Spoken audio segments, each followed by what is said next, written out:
The diversions of hunting and shooting usual among the savages. I have already described the hunting of the elks and some other animals of Canada in my 10th and 11th letter, so that now it remains only to give you an exact account of the beavers, which are said to be amphibious animals, as I observed in my 16th letter, with which I sent you the figure of these animals. And because these beasts do some things very surprising by a wonderful instinct, to give you a right notion wherein their cunning consists, I sent you a draft of those ponds, which they know how to make more artificially than any man can do. The savages of Canada, reflecting on the excellent qualities of the beavers, are wont to say that they have so much wit, capacity, and judgment that they cannot believe their souls die with their bodies. They add that if they were permitted to reason about things invisible, and which fall not under their senses, they durst maintain that they are immortal like ours. But not to insist on this chimerical fancy, it must be allowed that there are an infinite number of men upon the earth, without mentioning the Tartars, the peasants of Muscovy, of Norway, and 100 other sorts of people, who have not the 100th part of the understanding which these animals have. The beavers discover so much art in their works that we cannot, without offering violence to our reason, attribute their skill to mere instinct. For it is lawful to doubt of some things whereof we cannot discover the cause, provided they have not any connection with religion. I mean such things as appear so strange to sense and reason, that we cannot give credit to them, unless we have seen them ourselves. However, I will venture to write to you many particulars upon this subject, which perhaps may make you doubt of the truth of my narrative. I will begin with assuring you that these animals join together in a society consisting of 100, and that they seem to talk and reason with one another by certain bemoaning inarticulate sounds. The savages say they have an intelligible jargon, by means whereof they communicate their sentiments and thoughts to one another. I never was an eyewitness of this kind of assemblies, but many savages and coureurs de bois, who are people worthy of credit, have assured me that there is nothing more true. They add that they consult among themselves about what things they must do to maintain their cottages, their banks, and their lakes, and about everything that concerns the preservation of their commonwealth. These good people would persuade me that the beavers set sentries while they are cutting through great trees, as big as tuns, with their teeth, in the neighborhood of their little lakes, and that when these sentinels cry out upon the approach of men or beasts, all the beavers that are at work throw themselves into the water and save themselves by diving till they come at their cottages. I mention this matter of fact upon the report of 1,000 persons, who could have no interest to impose upon me with fables. But what follows I observed myself, in the country where the Otogamis hunt, which I mentioned in the beginning of my 16th letter. The beavers, finding a rivulet that runs across a meadow, set themselves to make banks and ramparts, which, stopping the course of the water, cause an inundation over the whole meadow. That sometimes is no less than 2 leagues in circumference. This bank is made with trees which they cut down with their 4 great sharp teeth, and then drag them along as they swim in the water. These trees being ranged across at the bottom of this meadow, the animals load themselves with grass and fat earth, which they transport upon their great tails, and throw in between the wood with so much art and industry, that the most skillful bricklayer can hardly make a stronger wall with lime and mortar. In the night time, they are heard to work with so much vigor and diligence that one would think them to be men at work, if he were not assured beforehand that they are beavers. Their tails serve them for trowels, and their teeth for axes. Their paws supply the place of hands, and their feet serve instead of oars. In fine, they make banks of 400 or 500 paces in length, of 20 feet in height, and 7 or 8 in thickness, in the space of 5 or 6 months, though there are not above 100 at most that work upon them. I must observe here, by the by, that the savages, out of a scruple of conscience, never break these banks, but only bore a hole through them, as I shall show you hereafter. Besides their talent of cutting down the trees, their art of making them fall upon the water appears to me altogether surprising, for it requires judgment and close attention to succeed in it, and chiefly to nick the time when the wind can assist them to make the fall of the tree more easy, and to make them fall upon their little lakes. But this is not the finest work of these animals. That of their cottages surpasses all imagination, for it requires both skill and strength to make holes at the bottom of the water, for planting their 6 posts which they take care to place exactly in the middle of the lake. Upon these 6 posts they fix their little house, which is built in the form of an oven, and is made up of fat earth, herbs and branches of trees, having 3 stories that they may mount up from one to the other when the waters rise by rains or thaw. The rafters are of rushes, and each beaver hath an apartment to himself. They enter into their cabin under water, through a great hole in the first floor, which is encompassed with asp wood cut in pieces on purpose, that they may the more easily drag it into their cells when they have a mind to eat. For, since it is their common food, they are always so provident as to lay up great heaps of it, and chiefly during the autumn, foreseeing that the cold weather will freeze up their lakes, and keep them shut up for 2 or 3 months in their cabins.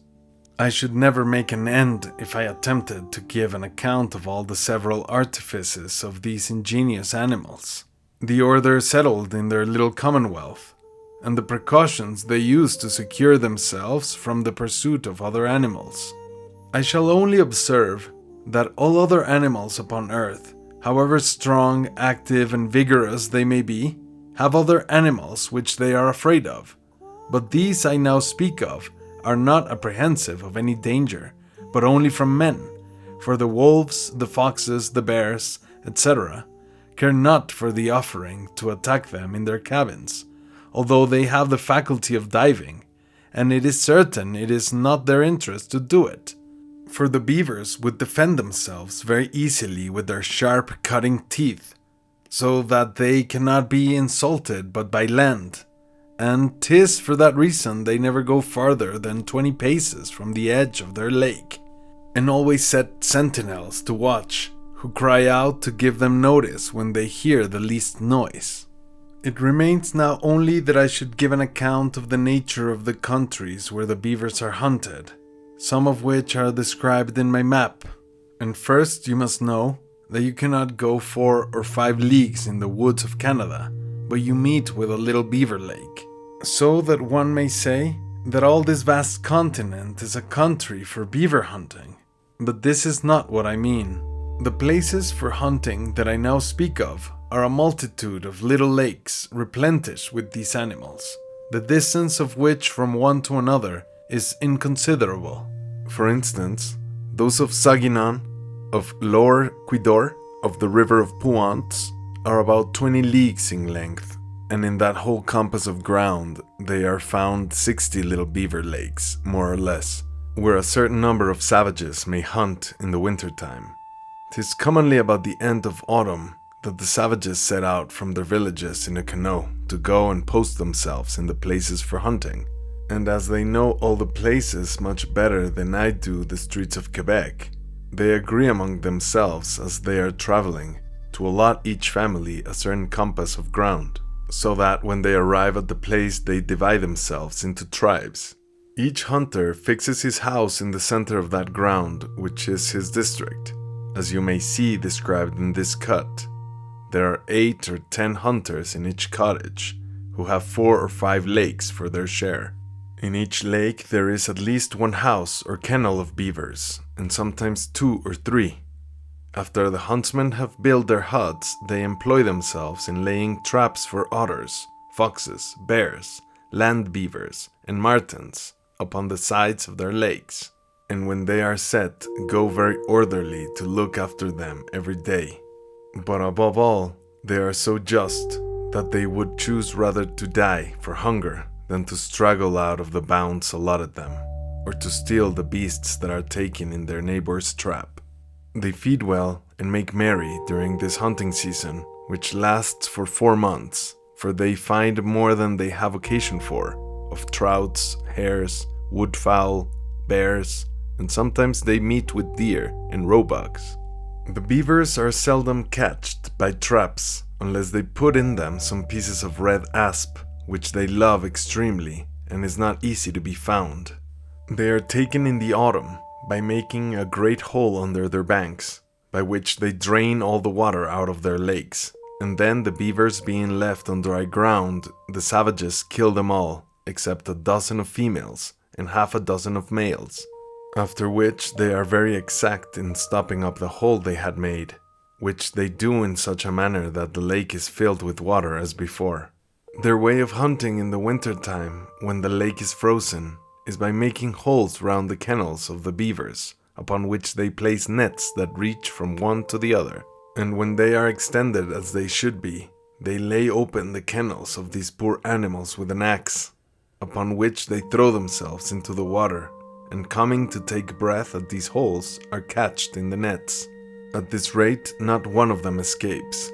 but the savages, having no mind to extirpate them, throw back into the holes the same number of beavers, male and female, as they usually do at their hunting in autumn, as I have already told you. They may likewise be killed when they swim upon the water, or when they come ashore to cut down trees. But then you must be very well hid and not stir, for upon the least noise that they hear, they throw themselves into the water and dive till they come to their kennels. This way of hunting is peculiar to travelers, who finding themselves lodged near some beaver lake, endeavor to surprise them by skulking behind some log or some great tree till night comes on. The savages take also other animals in these beaver hunting countries by running up and down. I have already told you that they set traps in which foxes, wolves, martens, and others are catched when they bite at the bait. I have also explained to you the way of making this sort of traps in my 11th letter. These engines do not differ from one another, but only in bulk. Those for the bears are the strongest, but they are of no use till the beginning of winter, for then the bears seek out great trees which are hollow, where the branches begin to spread, that they may nestle in them. Many people will hardly believe that these animals can live 3 months in such prisons, without any other food but the juice of their paws, which they suck continually. And yet the matter of fact is undeniably true. But I reckon it yet more strange that they are able to climb up those lurking holes, especially at a time when they are so fat, that 2 savages conduct them whither they please with poles, they being scarce able to walk. This I saw 3 or 4 times during the winter of 1687, when I wintered at Fort St. Joseph, for the Hurons at Gainsoan brought some of them off, which entered the fort without any reluctancy. The savages make likewise traps for the land beavers, which for the reason given in my 16th letter, nestle on the land like foxes, conies, and badgers. And notwithstanding that they are pursued by the other beavers, yet they make their dens about the lakes, brooks, and rivers. They are easily taken in these traps, especially when they are baited with the head of an otter. For there is so great an antipathy between these 2 sorts of animals that they are continually at war with one another. The savages informed me that they saw a great company of otters assembled together about the month of May, who had the boldness to attack the beavers in their huts, but were beaten back and driven from the lake with loss. They added that a beaver can defend himself against 3 otters by the help of his teeth and tail. In fine, 'tis certain that the lake beavers are seldom taken in traps, unless they be baited with some aspwood, as I have already observed. I acquainted you above that the savages visit their traps every day, and carry into their cottages the prey that they find catched. Immediately after that, the slaves flay the beasts that are taken, and stretch out their skins in the air, or on the ice to dry them. This employment lasts as long as the time of hunting, which ends with the great thaw, and then they put up their skins in bundles and carry them to the place where they left the canoes when they first came into this hunting country. Although the savages have great reason to be afraid of their enemies, while they lie dispersed up and down in a country which is no less than 20 leagues in compass, as I intimated above, yet they scarce ever use the precaution of sending out scouts upon all hands, and for want of it are often surprised when they least think of it. I could relate 20 fatal excursions of the Iroquois into the hunting countries I have been speaking of, in which they cut the throats of many of our friends and allies. I did all that I could to persuade our allies that their conduct was faulty upon this occasion, since they could easily secure themselves from such insults by building their cottages at a place where they might post a guard of sentinels to watch and discover any enemies that might advance to the frontiers of these hunting countries. They only made answer that this indeed was reasonable, and that it was true they did not sleep in safety for the want of that precaution. In fine, they imagine that their enemies are busied in hunting on their own coasts, and upon that apprehension are such fools as not to use any precaution. But this I know, that the Iroquois take quite another method, having their scouts and advanced guards, which are always in motion, by which means they are scarce ever disturbed in their hunting. Nevertheless, I think I ought not to conclude this chapter without giving you an account of 2 attempts wherein the Iroquois missed of their design to surprise their enemies, though they had very good success upon many other occasions. In the year of 1680, the Omamis and Illines being at hunting near the river Omamis, a party of 400 Iroquois surprised them, killed 30 or 40 hunters, and took 300 prisoners, including women and children. After they had rested a little while, they prepared to return home by short journeys, because they had reason to believe that they should reach their own villages before the Illines and Omamis could have time to rally and give notice of their disaster to such of the nations as were hunting in remoter places. But they were so much deceived that the Illines and Omamis rallied to the number of 200, and resolved to die fighting rather than suffer their countrymen to be carried away by the Iroquois. In the meantime, because their party was not an equal match for the enemies, they contrived a notable stratagem, for after they had well considered in what manner they should attack them,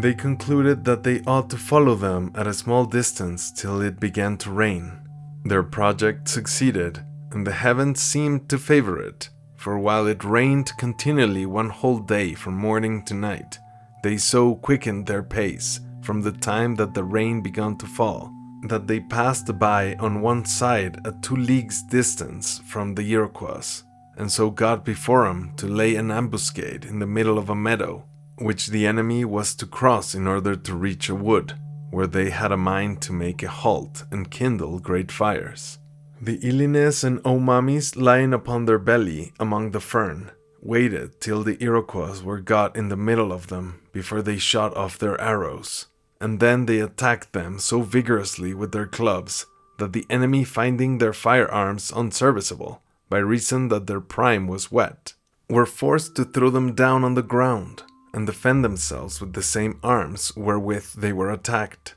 I mean with clubs. But as I observed before, that the Illines are something more dexterous and nimble than the Iroquois, so the latter were forced to yield to the former, and retreated fighting till night came on, after they had lost 180 soldiers. The fight, which lasted but 1 hour, had continued all night, if the conquerors had not been afraid, lest their countrymen, being still bound and left behind them, should be exposed to some surprise in the dark. And therefore, after they had rejoined them, and seized all the firearms of their enemies who were fled and dispersed up and down, they returned into their own country, without taking one Iroquois for fear of weakening themselves. The second attempt happened 3 years after this, in the hunting country of the Otogamis, where the governor of that nation, as I informed you in my 16th letter, gave me 10 soldiers to accompany me to the long river. The blow then given was after this manner. A body of 1,000 Iroquois being come into their canoes about the end of autumn, as far as the bay of Mississagues, in the lake of the Hurons, without being discovered, landed at this place, and being very numerous, marched up the country with their nets, in order to fish in the little lakes and rivers, till the frosty season should come on, which happened a few days after. After the ice was strong enough to bear them, they continued their course, coasting along the great lake of the Hurons, till they were 5 or 6 leagues below the fall called Sault Ste. Marie, which they would not approach to, for fear of meeting with some coureurs de bois in the fort of the Jesuits. Having crossed the bay, they judged it convenient to make very short journeys, for fear of being discovered, and they were so cautious as to march all in a row upon the snow, that if by chance anyone should discover their footsteps, it might be thought that they were not above 30 or 40 at the most. After this manner, they traveled till the 15th or 20th of February, without being perceived, but at last they had the misfortune to be discovered by 4 sauteurs, who seeing so great a number pass over a little lake, run with all speed to the hunting country of the Otogamis to give them notice, notwithstanding that the sauteurs were then at war with the Otogamis. In the meantime, the thaw coming on suddenly, contrary to the expectation of the Iroquois, who reckoned upon 20 days of frost to come, according to the common course of the season, this made them mend their pace and look out for the narrowest and least frequented passes. The Otogamis were mightily perplexed what course to take in this case. It was certain that they might get back again to their villages in safety, but then they would be forced to abandon their wives and children, who had not strength to run as the men. In fine, after they had held a council among themselves, they resolved to advance as far as a certain pass about half a league in length and 30 paces in breadth, between 2 little lakes, which way they saw plainly that the Iroquois were obliged to pass. The Otogamis, being no more than 400, thought fit to divide themselves into 2 bodies, and it was agreed that 200 should be posted at the end of a pass, which they should fortify immediately with a range of stakes from one lake to another, and that the other 200 should go about a quarter of a league off the other end of the pass, through which the Iroquois were to march, to the end that everyone having cut down a stake, they might all run quickly in to stop up that end of the passage, and that immediately after the Iroquois had entered the defile, the scouts appointed to observe their march should come and give them notice, all which was punctually put in execution. For as soon as the great multitude, who industriously pitched upon the narrow roads, was entered into this pass, the 200 Otogamis, who were about a quarter of a league to one side of it, run in with all their might, and carried with them a sufficient number of pails to enclose that little piece of land, which was bounded by the 2 little lakes, so that they had time enough to set them up and fasten them with earth, before the Iroquois, being astonished to find their way blocked up at the other end, could return back the same way, to see themselves shut up between 2 barricadoes.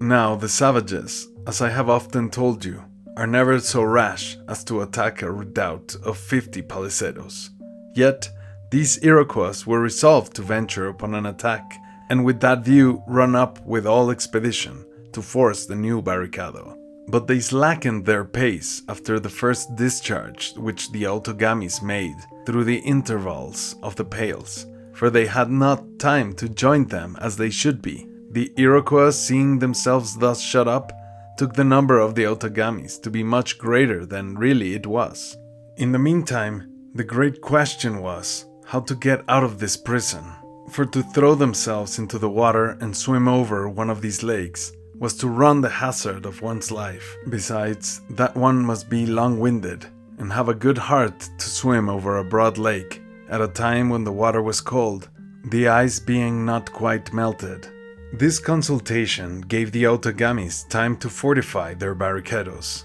and to send out scouts who were placed at a distance from one another, upon the banks of these two lakes to knock all on the head that offered to swim to the shore. Notwithstanding all these precautions, the Iroquois found out a wonderful expedient, which was to make floats of the trees wherewith they were encompassed, but the blows of the axe made too great a noise, which discovered their design to the Otogamis, and therefore they made canoes of hart skins to run backward and forward upon the two lakes in the nighttime.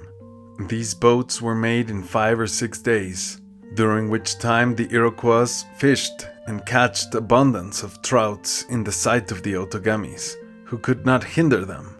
After this, nobody doubted that they must cross one of the lakes and fight stoutly when they came to the landing place, in case their secret navigation was discovered. That they might the better succeed in their design, they made a feint, which had infallibly answered their end if the bottom of the lake had not been clay. For about midnight, having sacrificed 20 slaves upon one of the lakes, whom they forced to push afloat along, they made account to pass the other the same way, making use of poles instead of oars. But in regard that the poles sunk so deep into the clay that the steersman could not pull them out again without great difficulty, they made but slow dispatch, insomuch that the Otogamis, that at first were under a mistake in joining themselves to the slaves, had time to run to the other side, where they found the Iroquois about a musket shot off the shore. As soon as the Iroquois came to have but 3 foot water, they threw themselves into the water with their guns cocked, suffering at the same time the fire of the Otogamis, who were not above 300, there being 50 of them left to guard each barricado. 'Tis a wonder the Iroquois were not all cut off in the landing, for they sunk in the clay up to their knees. 'Tis true 'twas in the night time, and for that reason all the enemy's fire might not bear upon them. However, 500 of them fell in the water, and the rest having gained the shore, notwithstanding all the opposition of the Otogamis, attacked them with such fury that if the 100 men that were left for a guard to the barricadoes had not run in to their assistance upon the first noise of the guns, the poor Otogamis were in danger of falling upon the spot. They fought till the break of day with wonderful fury, and that in the greatest confusion imaginable, being dispersed up and down a wood, insomuch that several were killed by their own men, who could not distinguish who was who. The Iroquois were obstinately resolved not to yield the field of battle, out of regard to their wounded men, and in consideration that they would not have the Otogamis to take the hair of their dead. But at last they were obliged to give way, without being pursued, and fled half a league off where they rallied. I was informed by several Iroquois some years after this engagement happened, that those who survived the engagement were for venturing upon a new brush, but considering that they wanted powder, and that they were obliged to return home through the country of the Sauteurs, or those who live on the confines of the great waterfalls, they changed their resolution. But after all, they were much out in not coming to a fresh engagement, for being still 300 strong, they could not but have the better of it. For the Otogamis were not so numerous by 1/3, having lost half their number in that sharp engagement, not to mention that of the 200 which remained, there were 30 wounded. In short, the Otogamis, having entrenched themselves in the same place where the fight was, took care in the first place to dress the wounds both of their own men and of their prisoners,